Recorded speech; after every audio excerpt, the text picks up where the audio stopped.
kecukupan. Amin ya rabbal.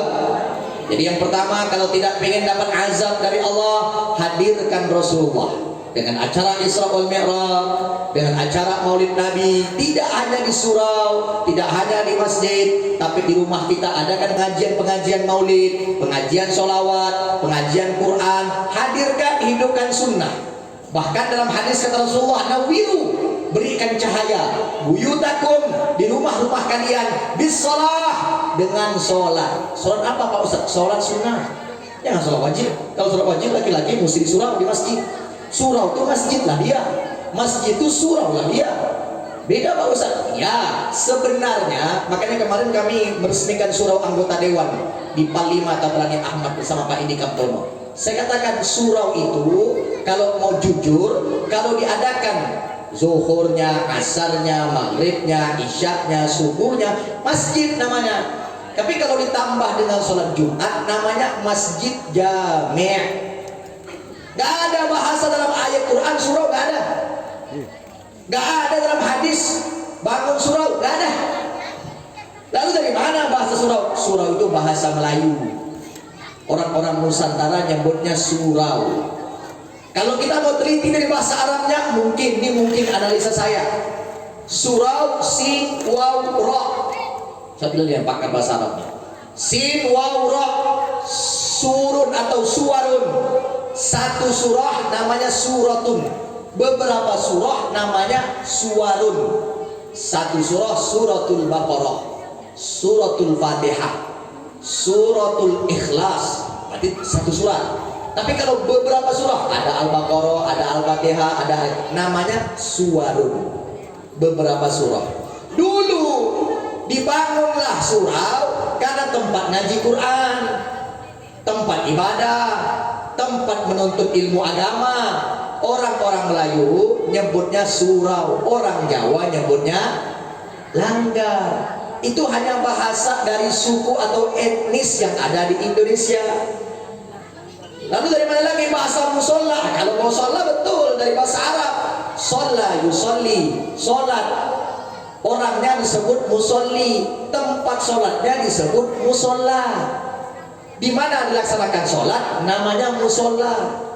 Jadi sama musola. Cuman doktrin yang ada dalam pikiran kita, kalau belum Jumatan nanti surau atau musola. Kalau sudah Jumatan berarti masjid. Bapak coba pergi ke Banjarselasan dekat pondok kami Tanjung Raya 2. Bapak akan temukan beberapa masjid di sana. Pertama Masjid As-Solihin, sekarang sudah jadi masjid benaran. Dulu belum ada Jumatan. Yang kedua Masjid Suada, tepi sungai Banjarselasan. Yang ketiga Masjid Baitul Salam. Dari 3 masjid ini baru 1 yang dirikan sholat Jumat. Yang 2 masih belum dirikan sholat Jumat, tapi namanya masjid. Salah nggak Pak Ustaz? Nggak salah. Jadi boleh, ya. Cuman bahasa yang disepakati oleh orang-orang kita ini, kalau belum Jumat surau, kalau belum ada Jumatnya musola, ya, langgar. Kalau diadakan 5 waktu masjid, berlaku sholat tahiyatul masjid. Itu kan yang dipertanyakan. Ustaz saya ini sembahyang di surau, bolehkah saya sholat tahiyatul masjid? Boleh, kalau 5 waktu di situ, karena dalam masjid namanya. Ya, Ustaz bolehlah kami i'tikaf di surau itu? Boleh. 5 waktu di situ, silakan. Idul Fitri boleh, Idul Adha boleh, i'tikaf boleh, silakan. Yang susah ini kalau suraunya khusus untuk wilayah anak-anak sekolah saja, tidak terbuka untuk umum. Zuhur ada, asar ada, maghrib, isya, subuh nggak ada. Kalau benar satpam pun ya kalau dia lagi mau sholat, kalau nggak sholat, nah itu yang susah. Maka nggak berlaku i'tikaf di situ, karena nggak dilaksanakan 5 waktu sholat. Oh Ustaz, kalau begitu saya juga ada musola. Di mana? Di rumah saya, persis di samping kamar saya. Saya nggak mau i'tikaf di Mujahidin, saya nggak usah i'tikaf di Masjid Nurul Ilham. Udahlah di rumah saya aja, saya punya musola. Oh itu nggak berlaku.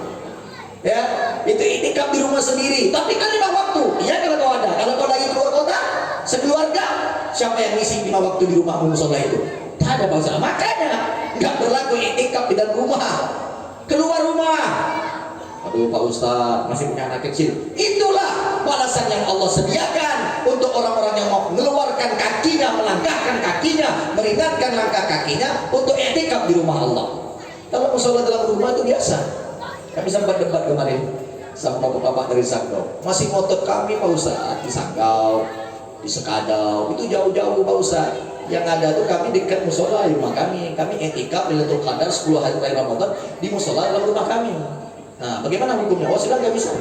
Harus keluar, saya bilang. Oh, siapa bilang? Nah, berdebat. Adalah bapak nggak bertanya, tapi bapak nggak menjawab. Bapak jalan musola, saya bilang. Lanjut tidak?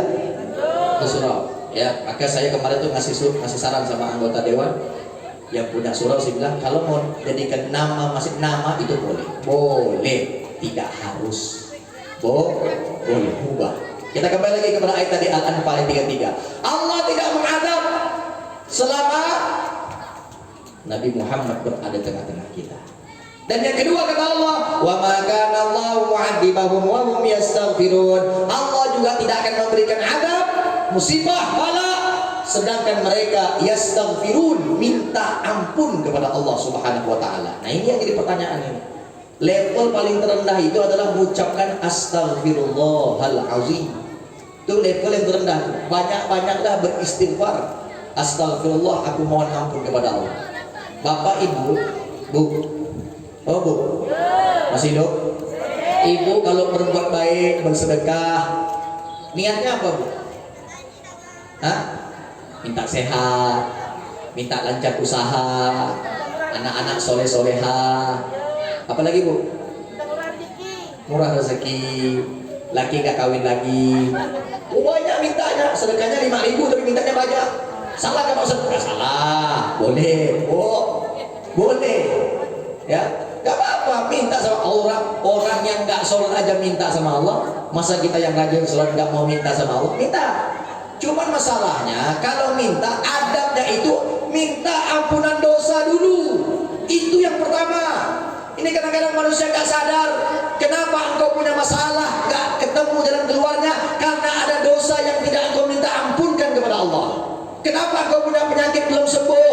Karena ada dosa yang belum diampuni oleh Allah. Kenapa kau punya hutang belum lunas? Kenapa kau punya hajat belum kabul? Karena ada dosa yang belum kau minta ampunkan kepada Allah. Surah Ali Imran, surah ketiga, ayat 159. Fabima rahmatin minallahi linta lahum walau kunta fazzan ghalidhal qalbi lam faddu min hawlik fa'fu anhum wastaghfir lahum.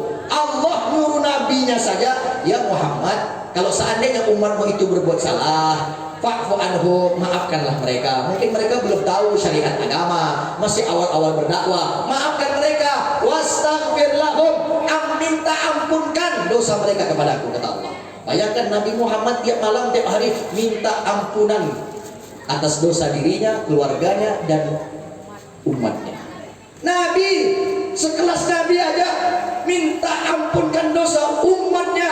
Masa iya kita yang umatnya yang banyak dosa masih minta dimensi dunia saja, tapi nggak minta ampunan Makanya waktu kami ke Mempawah 1 bulan yang lalu, membawa beberapa asatid mancing saya nggak ikut nih, mancing ke Mempawah.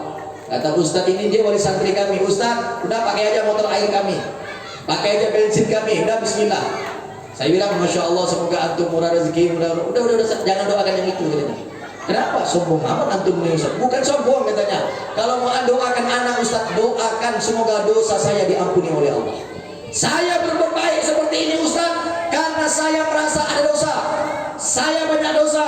Saya akui saya berdosa. Maka saya berbuat baik kepada antum. Semoga Allah ampuni dosa-dosa saya. Masya Allah. Beliau sekarang jadi guru ngaji di kampung-kampung. Untuk apa antum jadi guru ngaji? Untuk dosa saya supaya diampuni oleh Allah. Saya gak perlu yang lainnya. Saya hanya minta agar dosa saya diampuni oleh Allah. Masya Allah. Ini luar biasa. Maka adab yang pertama kalau berdoa setelah syahadat, sholawat, Allahumma sholli ala sayyidina Muhammad wa ala ali sayyidina Muhammad, doa yang pertama mesti kau panjatkan adalah Rabbil firli wali walidayya. Itu kalau doa sendiri. Kalau doa ramai-ramai, Rabbana fir lana dzunubana wali walidina warhamhum kama rabbawna shighara, atau warhamhuma kama rabbayana shighara, bolehlah.